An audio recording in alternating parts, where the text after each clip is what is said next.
Ni siraba kumakan jamukan daminɛni an ka foli ni walimadɔn bɛ aw ye. Siraba kumakan jamukan tɛ fɔ aw minnu kɔ. Aw minnu b'a yirana sanga ni wagati k'a fɔ siraba kumakan jamukan yɛrɛ sababu ye aw ka bɔ fɛn caman kalama sirabakan boli sariyaw la. An b'aw fo dante foli mun na. An bɛ foli kɛrɛnkɛrɛnnen kɛ k'a ɲɛsin an kanubagaw ma n'o dɔ ye Panama Dambele ni ale Mali Bamako circulation polisiw ɲɛmɔgɔ ye. An bɛ foli kɛrɛnkɛrɛnnen kɛ Badema Sila ye super auto tigi Kaye Bamako Kita fo ka taa bila Keɲɛba la a ka parking bɛ yɔrɔ ninnu bɛɛ la. I mago bɛ bolimafɛn o fɛn na i b'a sɔrɔ a ka parking na. Badema Sila a sɔnna ka siraba kumakan jamukan dɛmɛ komi aw bɛɛ b'a dɔn k'a fɔ ko jamukan fanga min bɛ jamukan na o ye dɛmɛbagaw ye. Ministère des Transports fɛ ani ANASER ma u ka bolodi ɲɔgɔnma kɔnɔna la san o san u dɔgɔkun kelen ta ka lafaamuyaliw ani lakɔkɔliw kɛ togo min na accident ko bɛ se ka nɔgɔya. U ka ɲinanta dakun bɛ tali kɛ fɛn mun kan o de ye ko bolimafɛnw minnu bɛ jɔ sira kan ani feerekɛla minnu ka guwaw bɛ se ka bolimafɛn bolilaw degun u ka bolimafɛn boli la. Fɛn fɛn bɛ na ni degun ye siraban boli la k'olu bɛɛ ta ka bɔ yen. U ka bi dɔgɔkun a bɛ bolilaw de kan n'u k'a ma semaine nationale de la sécurité routière. O hokumu kɔnɔna la a baara nundonw kɛnɛ bannen kɔ ni madame le ministre ye directeur n'o ye ANASER directeur ye ani a ka maaw jiginna dugu kɔnɔ polisiw protection civile gendarmerie fo ka taa bila mairie mɔgɔw la. An bɛɛ jiginna dugu kɔnɔ ka taa sira kan mobili minnu ani feerekɛla guwa minnu n'o olu bɛ sira kan ka se k'olu ta ka bɔ yen ka taa n'u ye fourrière la. Mobiliw taara fourrière la. Directeur ka fɔ la mobili fɛn o fɛn talen filɛ fourrière la i bɛ taxi 3 jate de sara. Mobili tali sira ka taa n'a ye. Mobili ye hakɛya tile hakɛya minnu kɛ yen ani i ye jɔli min kɛ sira kan o taxi o bɛɛ de bɛ da i kun. O la u ka nin semaine nationale de la sécurité routière dakun ɲumanba don ka d'a kan bolimafɛn minnu ni jɔkun t'u la sira kɛrɛfɛla la a bɛ kɛ sababu ye ka accident caman 86 26 82 72 07 07 wali kele 82 72 04 04. Bolimafɛn ko o hami banna ka sababu kɛ Badema Sila super auto ye. Aw bɛɛ lajɛlen fo maa o maa bɛ yen n'o y'i sen bɔ a kɔnɔ ka se an ka nin gɛrɛ in kan sɔgɔmada tile in na an b'o bɛɛ lajɛlen fo. An jira hɛrɛ la Ala ka tile hɛrɛ k'an garisɛgɛ ye. An bɛ kɛnɛ min ka sɔgɔmada in na komi n y'a fɔ n ka kumasen la sisan san o san anw ka minisiriso jamana ɲɛmɔgɔbaw ka yamaruya kɔnɔ an bɛ dɔ furancɛ kelen da k'o kɛ ka waleya caman da a wale a bɛ dépend ko min kɛmɛ k'an guwa an gamana na o san kɔnɔ ɲinan da an y'a jateminɛ an ka sirabaw olu t'an bɛ k'u kɛ ko dɔ kɛyɔrɔ ye k'a sɔrɔ o t'a kɛyɔrɔ ye. An ka ɲɔgɔlɔnbɛlaw ye dɔ fɔ a la ne yɛrɛ ka kumasen kɔnɔ ne ye dɔ fɔ a la. N'i ye siraba ninnu da i bɛ taa sɔrɔ an ka feerekɛla dɔw bɛ yen olu fɛ n'u bɔra sira kan sanu tɛ k'u kunna donc olu ye sira ta ka sira k'u sigiyɔrɔ ye. An ka sojɔ minantigiw ni minnu bɛ yen n'u bɛ baara kɛ a kɛra an ka siraba dilanlenw ye a kɛra an ka bɔlɔnfurancɛw ye o n'olu nana olu b'u ka baarakɛminɛnw dɔn olu b'o to sira kan. O bɔra yen an ka bololabaarakɛlaw olu dɔw fana bɛ yen n'olu y'u ka guwaw jɔ olu bɛ t'o jɔ ka sira yɛrɛ tilancɛ k'a bɛɛ minɛ. Aya n'o bɔra yen an ka station service n'an ye sira dilan siraba magoɲɛminɛn dɔw bɛ yen n'an bɛ ji tɛmɛ siraw an y'olu minnu dilan n'olu nana olu b'o gere k'o fara u ka kɛnɛ kan. An ka minnu bɛ yen n'o ye fura feerela ye pharmacie n'olu fana nana an ka jiboli sira olu b'o gere k'o fara u ka sira kan. A fɛn o fɛn bɛ yen a si kɔlɔn dan tɛ. Ni mɔgɔ bɛ boli sira kan maa man kana fɛn wɛrɛ sɔrɔ i ɲɛ sira kan sariya ye min fɔ mais siraba bolilaw aw fɛn o fɛn filɛ aw ni ne an bɛɛ ye bolimafɛntigi ye a ko ɲɛ bɛ k'an bɛɛ kɔnɔna fili. O de y'a to nin dɔgɔ furancɛ in na ɲinan san 2026 la an y'o ta n'an bɛna baaraw daminɛ baara minnu bɛ se ka kunnafoni di kɛ ka taa mɔgɔw sɔn hakili na k'a fɔ i y'i ka minɛn bila siraba kan i y'i sigi siraba kan k'i bɛ feere kɛ i ye nana ka na siraba ta minɛn minnu bɛ yen k'olu ta k'i k'olu fara i ka kɛnɛ kan a si kɔlɔlɔ da tɛ. Kɔlɔlɔ dun a bɛ se dɔw ma bi i n'a fɔ bɛɛ k'a fɔ cogo min mais sini a bɛna se min ma e t'o dɔn sinikɛnɛ o bɛna kɛ an fɛn o fɛn maa si t'o dɔn. Donc o de la an bɛ laɲini kɛ mɔgɔw fɛ maa o maa bɛ yen n'o sera kɛnɛ in kan n'o bɔra yan bɛɛ ka kɛ welewele daba ye k'a fɔ ɲinan da bɛna kɛ cogo min na ɲinan da in u kɛmɛ ka baara min boloda ani an ka polisiw o ye ka taa se mɔgɔ minnu ma minnu bɛ ka waleya ninnu kɛ ka kunnafoni di u ma k'u sɔn hakili la n'o bɔra yen sisan u bɛna ka n'u bolo fara ɲɔgɔn kan sariya y'a fɔ cogo min na ANASER ni an ka polisiw sariya ko k'a kɛ cogo min na u b'a kɛ ten donc yanni an ka se o ma an b'a ɲini bɛɛ fɛ bɛɛ ka kɛ k'an ka lase min n'an y'o di sisan bɛɛ ka kɛ an mɛnbaa ye bɛɛ k'a ta ka baara kɛ n'a ye walasa gasimako kana bɔ a kɔnɔ sariya kɛmɛ ka ɲaŋini dɔw fɔ a la ɲaŋini kana bɔ a kɔnɔ an ka siraw to bolimafɛnw ye minantigi minnu n'aw ye minan bila a kan n'a bɔra feerekɛyɔrɔw la a bɛɛ bɛ don a ka bolimafɛn kɔnɔ k'a taa so i t'a to so ne fana taara dɔ ta sɔrɔ i ɲɛ a bɛ se ka kɛ kasara ye donc an bɛ dugawu kɛ ala ka ɲinan da kunjɛko ɲuman d'an ma ala k'a mɛn ni tulo ɲuman di an ma hakɛto bɛ nin na salalaw mamadu n'an bɔra yan an bɛ taa an bolo don fɛn o fɛn la ala k'o kɛ fɛn ɲuman ye ala k'an ɲuman se an ka so. hakilina ka aw fo fɔlɔ ka lajɛlikɛla bɛɛ lajɛlen fo k'a fɔ ne bɛ yan bi n ye président Manju ka conseil spécial chambre de commerce la olu de ye n bila ka ko n ka na nin kɛnɛ in kan jago kunko kuma bɛ fɔ yɔrɔ i kɛra détail i kɛra grossiste ye chambre de commerce b'a kuma fɔ donc c'est vrai que ne ye syndicat ɲɛmɔgɔ ye donc mais ni nana n da dun yɔrɔ bɛ nin kuma in na parce que comme ministre y'a fɔ cogo min na mɔgɔ o mɔgɔ n'i bɛ jama de ɲɛ bɛɛ lajɛlen ka fara ɲɔgɔn kan pour que nin sensibilisation bɛ se ka kɛ réussite ye cogo min na donc an b'o welekan kelen lase an ka jagokɛla minnu n'u sigilen bɛ siraba sanfɛ ni a siraba kɔni b'a to mɔgɔw se ka circuler vraiment an b'a ɲini fɛ u ka wuli ka bɔ o yɔrɔ ninnu na an b'a ɲini fɛ fana mɔgɔ mana kɛ cogo o cogo ɲɛmɔgɔ de b'i la i sigilen bɛ yɔrɔ o yɔrɔ i b'a sɔrɔ ɲɛmɔgɔ b'o la association ɲɛmɔgɔw b'o la syndicat ɲɛmɔgɔw b'o la chambre de commerce b'o la donc an kana kɛ bras de fer kana tɛmɛ an ni jamana ni ɲɔgɔn cɛ jamana mago tɛ bras de fer la tuguni donc i ka se i ka ɲɛmɔgɔ ma i ka ɲɛmɔgɔ bɛ wuli ka jɔ kɛ n'a sɔrɔ i ka hakɛ de minɛlen don i la i hakɛ bɛ sigi i ma cogo min na i ka ɲɛmɔgɔ bɛ cogo bɛɛ lajɛlen i ka hakɛ ka se ka sigi ma donc n bɛ sensibilisation kɛ jamana se ka taa ɲɛ ni sariyaw ma labato an b'a ɲini jamanaden bɛɛ lajɛlen fɛ an bɛɛ ka fara ɲɔgɔn kan ka sariya ninnu labato jamana in mago tɛ mankan na tuguni dɛ an bɛɛ k'an tɛgɛ di ɲɔgɔn ma o jamana in ka ɲɛtaga b'anw de bolo donc o dun tɛ se ka kɛ n'an m'an tɛgɛ di ɲɔgɔn ma donc o welekan de b'an bolo ka se an ka tɔnden bɛɛ lajɛlen ma ka se jagokɛla bɛɛ lajɛlen ma président Manju tɔgɔ la syndicat tɔgɔ la jagokɛla bɛɛ lajɛlen tɔgɔ la. bon n'an ye ɲininka o la a diyara n ye kosɛbɛ parce que ni an bɛ nin kɛlɛ la depuis gouvernement yɛrɛ bɛ sen dɔ la o parce que déjà ka na mobili mana tiɲɛ ka jɔ sira kan tile kelen tile fila o bɛ wasa kɛ o mais kalo kelen kalo fila san kelen n'o ye ko wɛrɛ de ye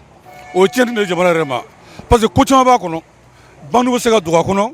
a bɛ jouer an ka circulation fana kan ko ɲɛnama tɛ ANASER filɛ ka nin baara min daminɛ vraiment o kana dabila koyi o ka continuer n'a yɛrɛ de ka Bamako ko ka jɛ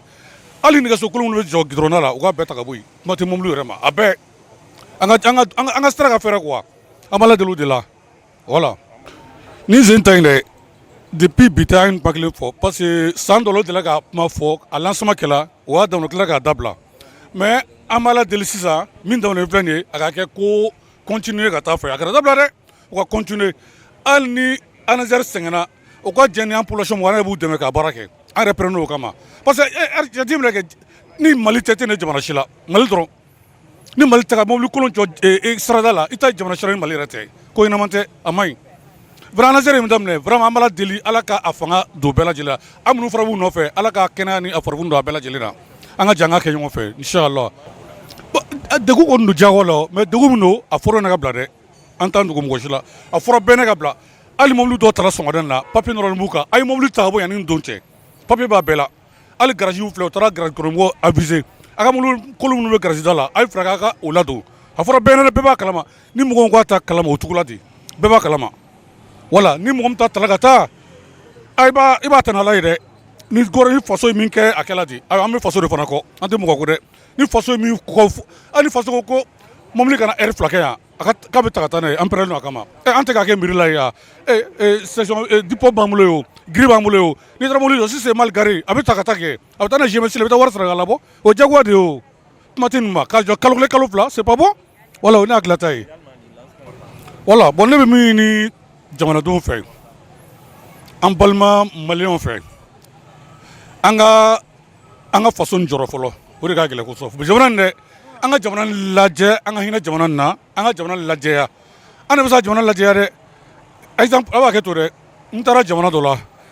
ne ye kirɛmu san k'a min k'a fɛnni fili n y'a fili yɔrɔ dɔrɔn petit dɔ nana ko mon père ko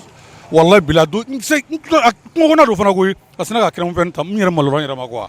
donc o am fe nga o lo de ya al ka jimi ka maran fride anga no reke mate ga molu kolon jo sara ga ngo fe ne mi ni malen bela jele fe anga ti ya to be anga jamana ndeme anga jamana la sangya anga jamana la geya kolo jamana na anga yon debe anga bulu yon anga jamana glan ka bo anga ku jamana to la quoi parce que ne jamana chona je ame ko fe jamana mais me fe anga bla jamana chama ye bala delu de la anga janga bulu yon anga jamana la bla yan fe o ne kala deli ina anga ministère des transports et des infrastructures où est semaine nationale de sécurité routière lancée ka yamaria do dama anga jatemine bora mun ka nyina ani comité national de sécurité routière c'est que ni anga siraba ou la gessa anga siraba mo ga takasigi me ga gala siraba kan kosobe ko sababu ke mo do kele du ku ka mobili jora ke siraba sanfalai do kele du ka bitigu yere bla siraba sanfe do kele du ka garage daele ka baraw yere ke siraba yere kono o kololo ba yɛrɛ mun ye o be siraba kasara caya an ka jamana kɔnɔ o la sa an kun ye yanni bi ka se an kun ye tile 10 ɲɔgɔnna ta an yalala ka mɔgɔw sensibiliser pour que minnu ka minɛnw bɛ sira kan olu ka se ka minɛnw ta ka bɔ yen i n'a fɔ minnu kɛlen don ka gravierw ni cɛncɛnw bila siraw kan ani minnu kɛlen don k'u ka mobiliw bila ka a mɛn a bɛ sira kan n'a bɛ f'o ma ko stationnement prolongé ani minnu ka feerelikɛ minɛnw olu fana bɛ siraba kan an taamana k'olu bɛɛ sɛgɛrɛ ka kumu fɛ ka tila ka sommation d'u ma an b'a fɔ o ma ko sommation